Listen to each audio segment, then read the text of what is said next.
Hello, and welcome to another episode of Insights. My name is Bill Russell. I'm a former CIO for a 16-hospital system and creator of This Week in Health IT, a channel dedicated to keeping health IT staff current and engaged. Our hope is that these episodes serve as a resource for the advancement of your career and the continued success of your team. Now, on to the show. Today on Insights, we go back to a conversation host Bill Russell had with Darren Dworkin, the previous CIO for Cedars Sinai. The topic of discussion was how did Cedars Sinai create new avenues for care during the pandemic? And Bill sets this up by asking Darren, how are you reducing touch points, minimizing unnecessary contact, and creating new avenues for care to be received? Let's talk care at a distance. We're looking at things like reducing touch points, minimizing unnecessary contact, creating new avenues for care to be received. How's that going for your health system? What are some of the things that you guys are doing? I think it depends, and it's becoming an increasingly complex answer. I think that when we first spoke, we were in crisis mode of jumping in and doing whatever we had to do to get ourselves ready and to deliver care in what felt like a new and emergent way. I think we then went into what we started to think of as the next phase, which is how we start to deal with sort of this sprint that we had to get through. And of course, at that time, we couldn't see the forest through the trees. It turned out that sprint was really a marathon. And now we're in that much longer period.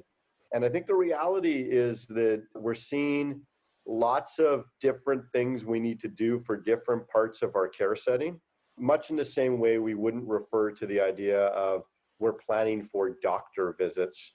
I don't think we can equally say we're planning for telehealth.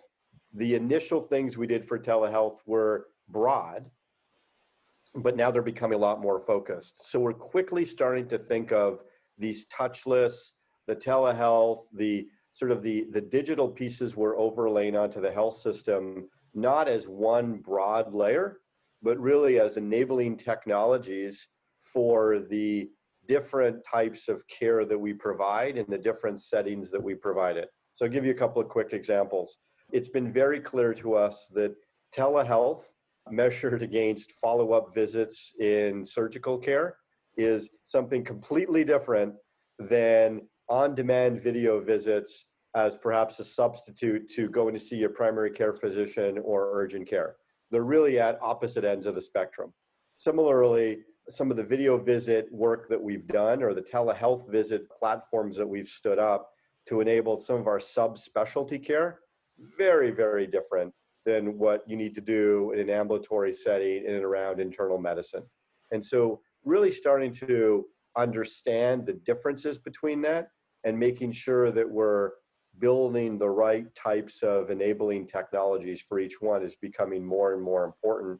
And I think the reality is that quickly dissipating is the give back or the luxury that we've had of, well, it was quick, it was temporary, we'll give them a little bit of a break. I think consumer expectation is really rising around some of the things that we thought we were standing up super quick and folks should be appreciative.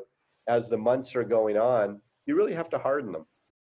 Everything you said there really made sense to me, except for the primary care one. So let's unpack that one a little bit. So telehealth visits for primary care, is that not working for the physician, not working for the expectation of the patient? Or is it maybe not working as we want it to?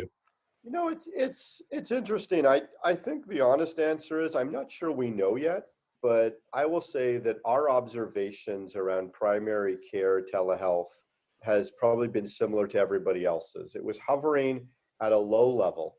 COVID hits and it goes really, really high, sets new records everywhere we thought it would set. And then it slowly comes down to this equilibrium that's not at the peak and not at the low, and it's somewhere in between. And we're, I think, in the early stages of trying to unpack what that means. And I think that there will be more than one answer. Some of it will be physician preference and practice preference. Some of it will be patient preference. Some of it will be family preference. Some of it will be what was the visit really about, and maybe what were the some of the underlying sort of nuances in and around it. heck, we're starting to discover some simple things that we never would have thought of. We rolled out some technology support so that you could wait in your car and we would notify you, and you can fill out some forms on your phone, and wonderful stuff. And then we realized that, hey, some of the parking lots and some of the ambulatory offices don't have cell coverage. That's not going to work. And so it's little things that are hurting the experience for patients, that are perhaps drawing them to maybe think differently around it. And we're trying to find sort of what the right answers are. But I do think at the end of the day, what we have all underestimated when we got super excited about that peak was that patient preference is ultimately going to be the driver. And a lot of our patients want to come and see our physicians. I want to thank Tracy for another great episode. If you have feedback regarding the content and materials that you just heard and would like to help us to amplify great thinking to propel healthcare forward, please send us a note at hello@thisweekinhealthit.com. Thanks for listening. That's all for now.